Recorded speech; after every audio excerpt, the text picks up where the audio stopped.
This Indian sweet is no ordinary. While it's hard to find this exotic Indian delicacy at every other sweet shop, now you can make it easily at home. Let's make Parwal Ki Mithai.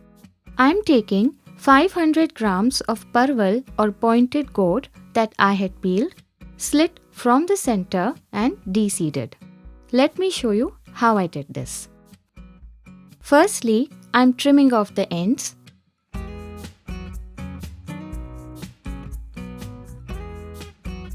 Now, using a simple peeler, I'm peeling out the hard outer skin.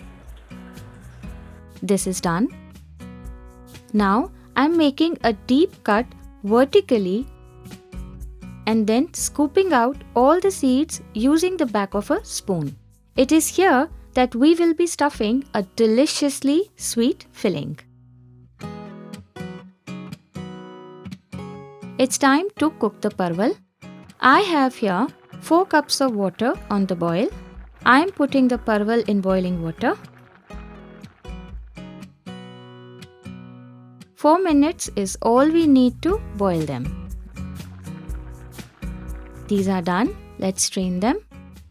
Something to notice is the beautiful green color of the parwal that has got enhanced after boiling. Even without using any artificial color, the sweet will be a sight to behold. While the parwal is cooling down, let's make the sugar syrup.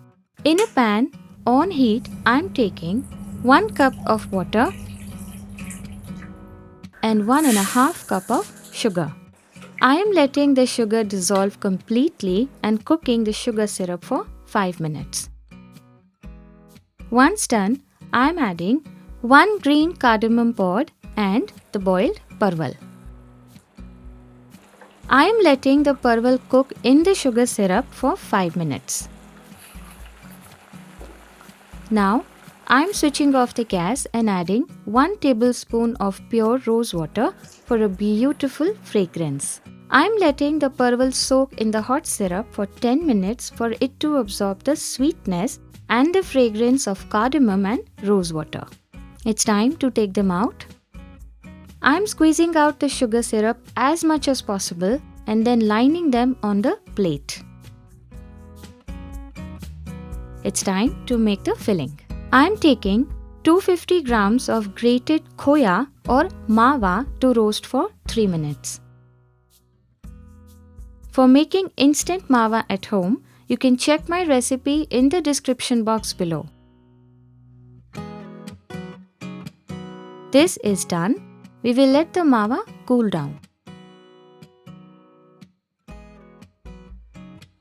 Once cool, I am adding to it 1/4 cup of powdered sugar and 1 tablespoon of chopped almonds and pistachios.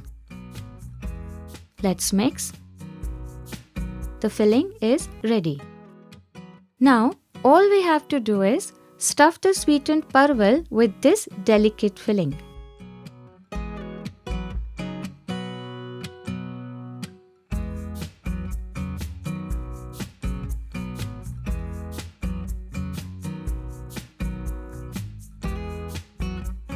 Lastly, I am garnishing the sweets with sliced almonds and pistachios.